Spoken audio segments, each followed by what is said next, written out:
Buenos días hermanos, es un gozo estar con ustedes este día domingo por la mañana y acercándonos a la palabra de Dios para poder disfrutar un día más de la voluntad del Señor para nuestras propias vidas. El libro de Primera de Pedro nos va a llevar hacia verdades tan profundas que deberían provocar en nosotros por lo menos una meditación sobre quiénes somos y sobre lo que estamos haciendo en este mundo presente. Eh, la Biblia nos recuerda que hemos sido elegidos por Dios. La elección, la doctrina de la elección es la verdad más que nos hace más humilde y nos hacen meditar sobre nuestra condición. Para los creyentes es muy aleccionador darnos cuenta de que no tuvimos absolutamente nada que ver con la elección que Dios hiciera hacia nosotros.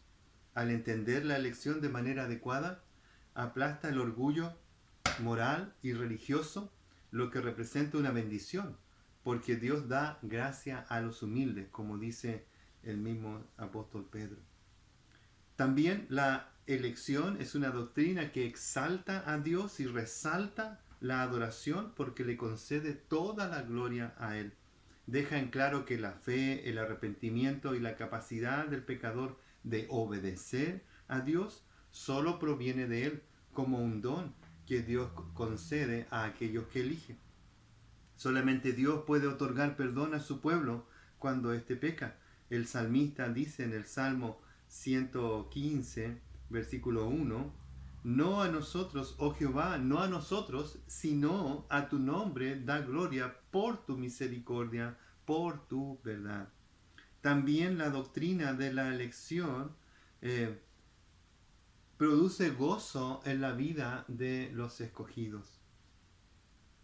Aquellos a quienes Dios elige se regocijan porque saben que no tienen otra esperanza que la salvación que Dios brinda aparte de su gracia y su bondad. Finalmente los elegidos habrían perecido para siempre como todos los demás pecadores si Dios no hubiese intervenido en nuestra vida para escogernos y llevarnos a su salvación. El Salmo 65, versículo 4, expresa de esta manera: Bienaventurado al que tú escogieres y atrajeres a ti para que habite en tus atrios. Es un gozo muy grande saber que los elegidos de Dios son considerados por el Señor como objeto de su amor desde antes de la fundación del mundo y hasta la eternidad. La elección trae muchos beneficios a la vida cristiana y privilegios también que Dios nos concede por ser parte de su familia. La doctrina de la elección es un poderoso incentivo para vivir una vida de santidad. Saber que Dios nos ha separado, es decir, nos ha santificado, por causa de su amor especial, y por ello es una motivación eficaz a vivir para la gloria de Dios. La gratitud a Dios por habernos elegido, por habernos mirado con amor, debería impulsarnos a llevar una vida de obediencia y santidad.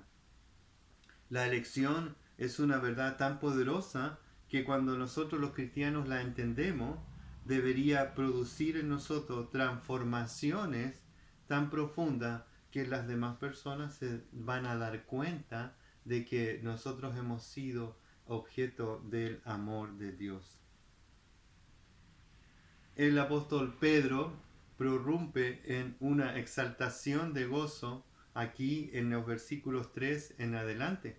Es una gran extensión de una sola frase que habla acerca de lo bondadoso de Dios, lo glorioso de Dios, y exalta la obra de la elección ya en más detalles aquí desde el versículo 3 en adelante.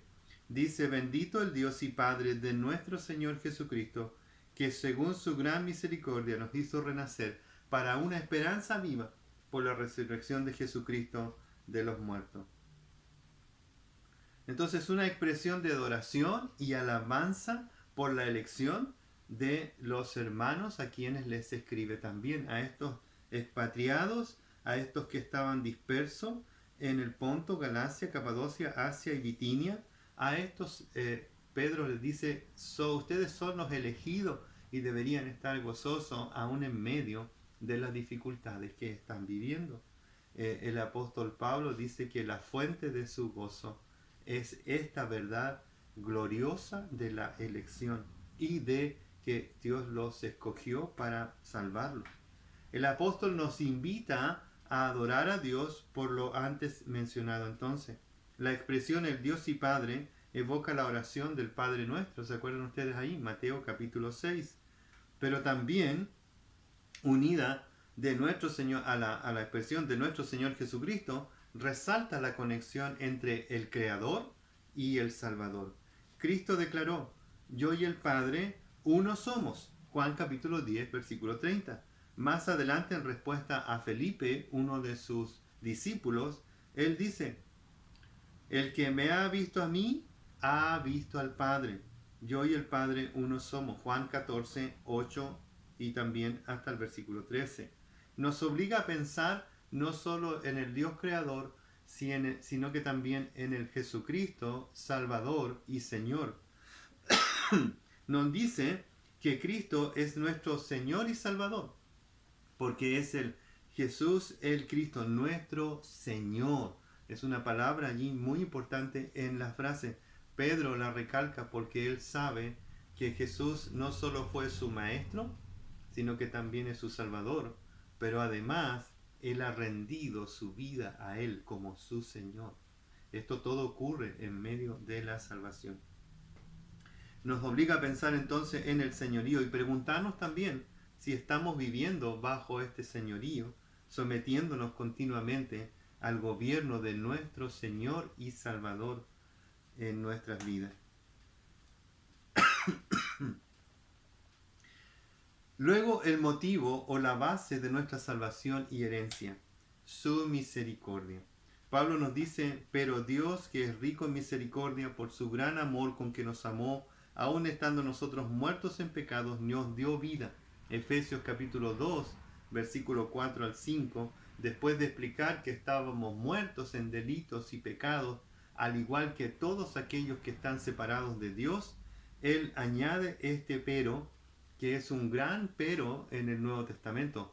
Pero Dios, y hay que fijarse en esas expresiones en la Biblia, porque exaltan la obra de Dios en medio de una situación adversa, como en el caso de los pecadores perdidos y condenados. Pero Dios y su misericordia, pero Dios extiende su misericordia. No es lo mismo que gracia, misericordia. La misericordia tiene que ver con la condición miserable del individuo, mientras que la gracia tiene que ver con su culpa, lo que provocó tal condición. Así que misericordia es cuando nos mira en nuestra condición deplorable, perdido y condenado. Y el apóstol Pablo cita a Moisés allí en Romanos capítulo 9, versículo 15 al 16, y dice, hablando de Dios, obviamente, tendré misericordia del que yo tenga misericordia y me compadeceré del que yo me compadezca. Así que, y aquí otra frase importante, así que no depende del que quiere, ni del que corre, sino de Dios que tiene misericordia. Así la misericordia tiene que ver con la elección soberana de Dios y con su acto de amor hacia nosotros al vernos en nuestra condición perdida. Pero obviamente este acto de amor es un acuerdo eterno en la Trinidad. Dios Padre, Dios Hijo y Dios Espíritu Santo estuvieron de acuerdo en mirarnos con amor y misericordia para alcanzarnos con su gracia. El efecto de esta misericordia lo encontramos en el mismo versículo. Nos dice que gracias a su misericordia, por su grande misericordia, nos hizo renacer. Renacido, nos hizo renacer. El profeta Jeremías hizo una vez la pregunta retórica muy, muy interesante allí en Jeremías 13:23. ¿Mudará el etíope su piel y el leopardo sus manchas? La verdad, dice el libro de Jeremías, el hombre no puede cambiar su naturaleza. El hombre no puede hacer lo que solo Dios puede hacer, que es transformar un corazón y cambiar una naturaleza. Después de la caída, allá en Génesis capítulo 3, todo ser viviente, todo un hombre y mujer nace con una naturaleza pecaminosa, por lo tanto todas sus expresiones son de pecado. Pero Dios, en su misericordia, nos alcanza con su gracia y nos hace nuevas personas, nos renace, nos hace nuevas criaturas. La Biblia abunda en esta expresión: nos hizo nacer, nos dio nueva vida, nos cambió, nos transformó en una nueva criatura. Abunda en estas ideas profundas. Por ejemplo, en Primera de Corintios capítulo 5 versículo 17 nos habla de que somos hechos nuevas criaturas y todo aquello anterior quedó atrás. Y luego Tito capítulo 3 versículo 5 introduce esta expresión de que nosotros somos regenerados por la obra de nuestro Dios y de nuestro Salvador Jesucristo y del Espíritu Santo, porque vamos a ver que los tres cooperan para que esto se haga una realidad. Es parte de la amplia obra de la regeneración. Jesús explicó de manera eficaz la necesidad de regeneración del nuevo nacimiento. A este hombre llamado Nicodemo, un hombre destacado entre los maestros judíos, y en Juan capítulo 3, usted puede leer la historia allí, versículo 1 al 15, es una explicación preciosa y muy didáctica de cómo nosotros podemos ser salvos. Y usted puede usar esta entrevista de Jesús con Nicodemo para explicarles a otros cómo pueden ser salvos también. Dice el Señor Jesucristo a Nicodemo: te es necesario nacer de nuevo, porque nadie puede entrar al reino de los cielos con esta naturaleza pecaminosa. Nicodemo no entiende la expresión de es necesario nacer de nuevo, y Jesús entonces le explica que no vas a nacer de manera natural, sino que es un nacimiento espiritual, donde el mismo Espíritu Santo que obró en María, por ejemplo, para hacer nacer al Hijo de Dios, a Jesucristo, de una manera sobrenatural, es el mismo Espíritu Santo que nos hace nacer a esta nueva vida. Así que Jesús dice, hay una obra allí de concepción espiritual cuando nosotros nacemos a la nueva vida. Así es que no depende del que desea, como Nicodemo, sino que depende del Espíritu Santo, quien te hace nacer a una nueva vida. Jesús encaró a este fariseo y le dijo que todos los pecadores, al igual que él, son espiritualmente regenerados solo por la fe en Jesucristo y el poder del Espíritu Santo. Y debemos volver a leer esos textos si tenemos dudas de que somos salvos o no, porque el poder de la salvación recae en Dios, en Cristo y en el poder del Espíritu Santo. El resultado de la nueva vida, según el versículo 3, es una esperanza viva. Pedro continúa declarando que los resultados de la regeneración y de la elección en los creyentes es recibir una esperanza viva. No solo somos hechos nuevas criaturas, ahora recibimos una esperanza viva. Y el apóstol Pedro entonces nos lleva a los beneficios de la salvación. La Biblia nos dice que el mundo incrédulo no tiene esperanza, que vivimos en un mundo donde la gente vive sin esperanza y que nosotros, a diferencia del mundo, somos personas que tenemos esperanza, y no solo una esperanza en el más allá, sino que una esperanza viva en el presente también. Los creyentes tenemos una esperanza viva y eterna. Es una esperanza que nunca va a dejar de ser. Y la esperanza tiene que ver con el autor de nuestra salvación. La poderosa razón que nuestro Redentor vive y se levantó de los muertos con poder, también es una razón de que nuestra esperanza es una esperanza viva. No somos como aquellos que tienen esperanza en ídolos muertos o en fundadores de religiones que ya no están con ellos. Nosotros tenemos una esperanza viva porque nuestro Salvador resucitó y vive para siempre.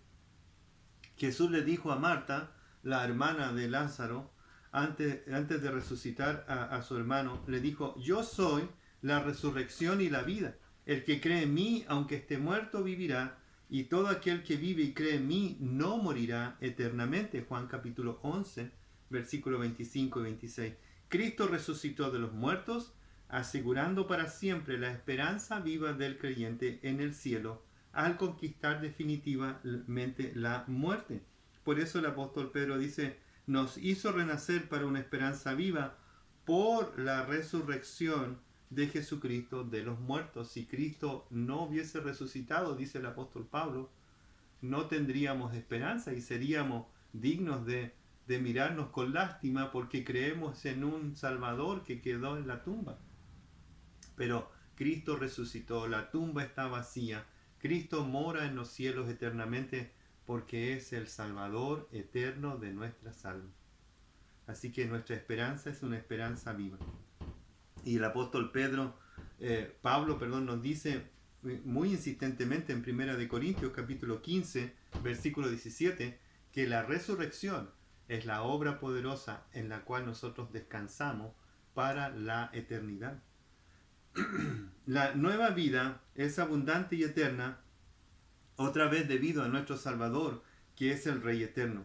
Pero también nosotros somos coherederos con este Salvador eterno. El texto que sigue, versículo 4, donde dice que nos hizo renacer a una esperanza viva por medio de la resurrección de Cristo, y ahora para una herencia. Para una herencia. Eso viene de añadidura, viene como añadido a nuestra salvación. Imagínense, Dios nos ha dado este don glorioso de escapar de la condenación, de darnos un nuevo corazón y ponernos nueva vida en nuestra experiencia. Y ahora nos dice que aparte de todo eso, por causa de ser hechos hijos de Dios y ser parte de su familia, nosotros recibimos una herencia. Es una herencia que se nos ha sido dada inmerecidamente, al igual que las demás cosas. También nosotros, dice, somos coherederos con Cristo, como si Él fuese el primero entre los hermanos. La palabra clave aquí en este versículo 4 tiene que ver con herencia. Herencia, que es una riqueza transmitida o un legado que alguien recibe como miembro de una familia sin haber hecho el esfuerzo por esa herencia. El concepto tuvo su origen en el Antiguo Testamento. ¿Se acuerdan cuando Dios lleva al pueblo hacia la tierra prometida? Y habla de esa tierra prometida como una herencia. No es una herencia, y el Señor les recuerda eso. Ustedes no sembraron, ustedes no edificaron, ustedes no labraron la tierra, y se las doy como herencia. El concepto de la herencia en la Biblia tiene que ver con eso, de que es algo que recibimos sin nosotros haber aportado nada a eso que recibimos. La herencia se usa en la Biblia para hablar entonces de lo que recibieron las 12 tribus a través de cuando se repartió la tierra con la administración de Josué. El apóstol les recuerda que en medio de la persecución deben alabar a Dios y esperar con paciencia la herencia eterna prometida. En el capítulo 4 de esta misma carta, versículo 13, nos dice el apóstol Pedro, 4:13, sino gozaos por cuanto sois participantes de los padecimientos de Cristo, para que también en la revelación de su gloria os gocéis con alegría. Vas a participar de la herencia de tu Señor. Características de esta herencia, bueno, Pedro ahonda en detalles aquí con respecto a lo que vamos a heredar de parte de Dios por medio de Cristo. Dice, agrega 3 descripciones para definir el tipo de herencia que vamos a recibir. Es incorruptible, es incontaminada, es inmarcesible. Incorruptible tiene que ver con que no se degenera, no muere, ni está sujeto a la destrucción de vivir en un mundo que va a perecer. La herencia espiritual de los creyentes nunca estará sujeta a destrucción. La herencia de los cristianos en el cielo, que se revelará en el futuro, es un tesoro glorioso que nunca se perderá. También dice que es incontaminada, describe las cosas que permanecen puras y limpias para siempre. Todo en la creación cae en pecado y es impuro y está contaminado por el pecado, pero la herencia que Dios nos da es incontaminada. Es incontaminada. Esto nos evoca también al Antiguo Testamento, ¿verdad? Cuando el Señor declaraba cosas puras y cosas impuras y cómo se debían limpiar continuamente para mantenerse limpios delante de Dios. Aquí la herencia es limpia, es pura, desde el origen hasta su fin. Y también inmarcesible, es una palabra que no usamos continuamente, pero significa que se usa en el griego y describe algo que no se marchita. Inmarcesible, es como cuando uno encuentra una hermosa flor o está expectante al ver una flor en tu jardín y una hermosa flor que por mucho tiempo estás cuidando, pero sabe que solo por un tiempo. Nosotros, mi esposa cultiva los cactus y hay unos cactus que florecen solo un día. Y si tú no los alcanzas a ver, te perdiste la hermosa flor que ese cactus ha dado. En el caso de nuestra herencia, eso no ocurre, porque es una herencia que no se marchitará, que no acabará de dar su esplendor. El término es usado en conexión con la herencia que nunca perderá su magnificencia, su grandeza. Y luego dice, está reservada. Esto que está reservada quiere decir que está cuidada para nosotros. Hoy en día estamos sufriendo esto de ver nuestros pocos o muchos ahorros estar ahí a merced de estos malhechores que de manera muy inteligente, por así decirlo, logran entrar, robarnos nuestras claves de internet o robarnos nuestra identidad para vaciar nuestros pequeños o grandes ahorros dependiendo de quiénes seamos. Pero estamos a merced de eso y los bancos y las entidades financieras hacen esto de poner controles de seguridad y nos piden que hagamos claves que sean casi inviolables y que se nos olvidan porque son tan complejas que las escribimos en un papelito y al final ya no son claves secretas. Entonces, todo esto es casi imposible cuidar en este mundo todo. Pero sí, la Biblia nos dice, esto está reservado para ti, está cuidado para ti, nadie te la va a robar, no se va a perder, no se va a deteriorar y es algo glorioso.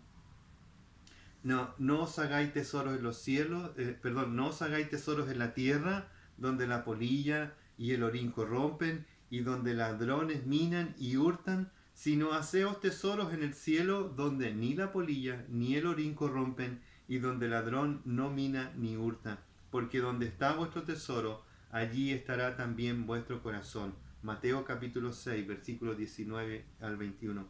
El tesoro que Dios nos ha dado, glorioso tesoro, la herencia incorruptible, inmaculada, inmarcesible, nos espera en los cielos. Los cielos es el lugar más seguro donde nuestra herencia puede estar. Algunas personas que han estado promoviendo este falso evangelio de la prosperidad dicen que quieren esos tesoros aquí y ahora, pero no saben lo que dicen. Porque el aquí y el ahora es un espacio breve de tiempo en el espectro de la eternidad. Donde nosotros deberíamos poner nuestro mayor énfasis es en ese espacio de tiempo que la Biblia llama la eternidad. Y en ese espacio de tiempo donde la Biblia llama la eternidad es en el cielo, porque allí están las condiciones dadas para que nosotros podamos disfrutar de esa herencia magnífica que Dios nos ha provisto. Si solo quieres la herencia en esta tierra y gastarla, un día se acabará, en algún momento se perderá o se deteriorará y perderá su brillo y su esplendor.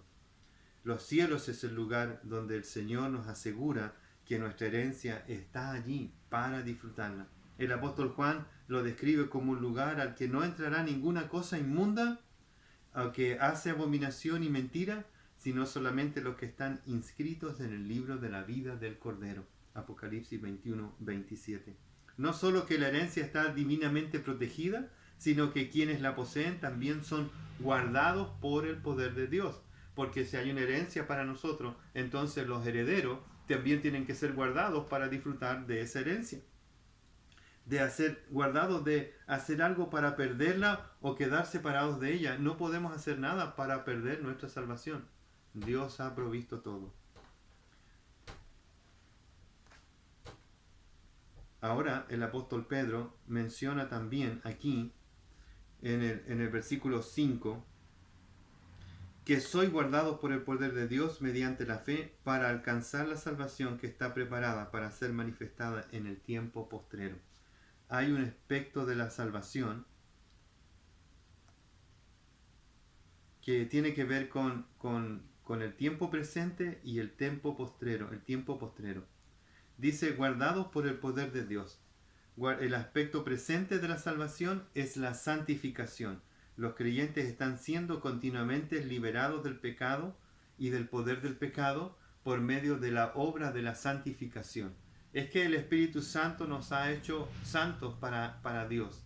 Nos ha separado del mundo y nos ha hecho para Dios.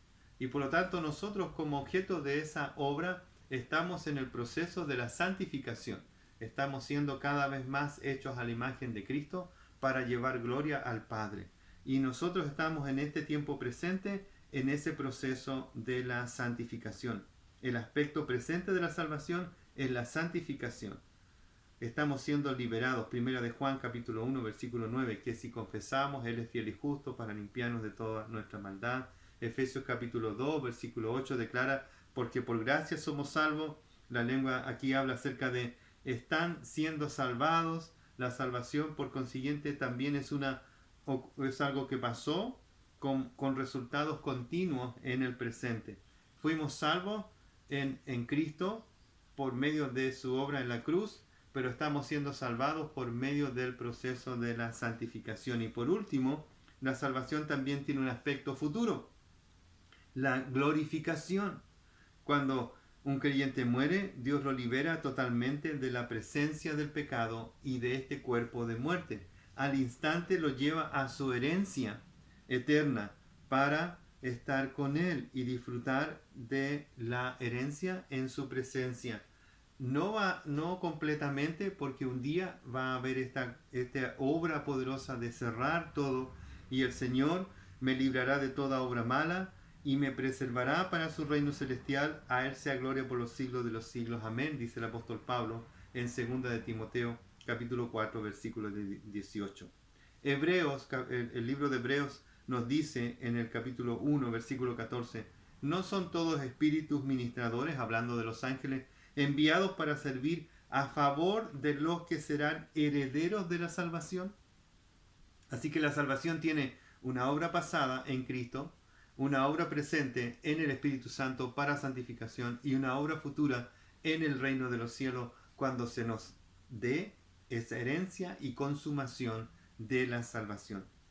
Más tarde él dice, el libro de Hebreos dice, con respecto de Cristo y la nueva vida, así que por eso es mediador de un nuevo pacto, para que interviniendo muerte por la remisión de las transgresiones que había bajo el primer pacto, los llamados reciban la promesa de la herencia eterna. Los llamados reciban la promesa de la herencia eterna. Junta aquí la idea de Pedro, ¿verdad?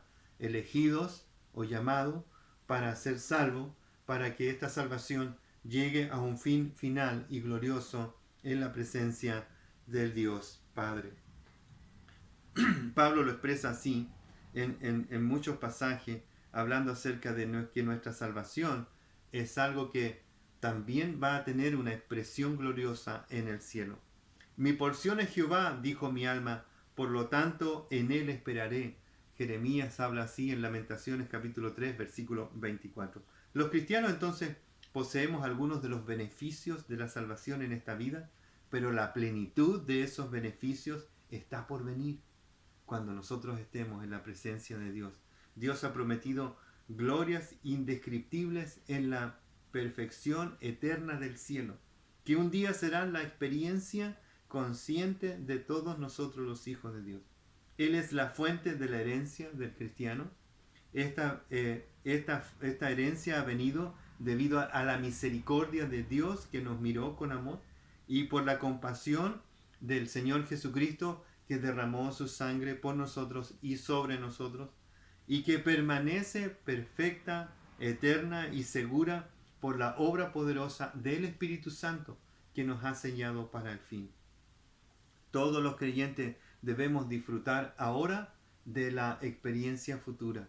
Dios nos ha concedido este privilegio de gozarnos en el presente por la herencia futura. Los cristianos también somos coherederos entonces con Cristo. El Espíritu Santo, Romanos capítulo 8, versículos 16 y 17 dice: el Espíritu mismo da testimonio a nuestro espíritu de que somos hijos de Dios, y si hijos también herederos, herederos de Dios y coherederos con Cristo, si es que padecemos juntamente con Él, para que juntamente con Él seamos glorificados. Y el apóstol Pedro nos va a llevar ahora a esa verdad preciosa, de que si padecemos juntamente con Cristo, también seremos glorificados juntamente con Él, en los versículos siguientes. Pero eso va a quedar para la próxima predicación. Aplicaciones para el día de hoy. ¿Estás sufriendo? ¿Estás viviendo situaciones diversas? No mire, ponga tus ojos en las circunstancias, pon tus ojos en la obra poderosa del Dios que te escogió para ser su hijo. En la obra poderosa del Señor Jesucristo, que vino con poder, derramó su sangre y te hizo para sí. Y en la obra poderosa del Espíritu Santo, que te mantiene con Dios, unido a Cristo para la eternidad. ¿Qué va a ocurrir eso? ¿Qué va a provocar eso en tu vida presente? Gratitud, gozo, obediencia. Obediencia amorosa y deseable. Compañía con aquellos coherederos. Y también una búsqueda incesante de agradar a Dios en todos los aspectos de tu vida.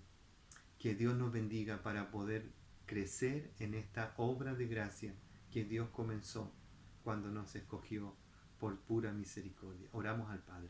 Padre nuestro, te damos gracias porque en tu infinita misericordia nos has mirado con amor y has enviado a tu Hijo para que Él se acercara a nosotros y derramara su sangre sobre nosotros para cubrir multitud de pecados.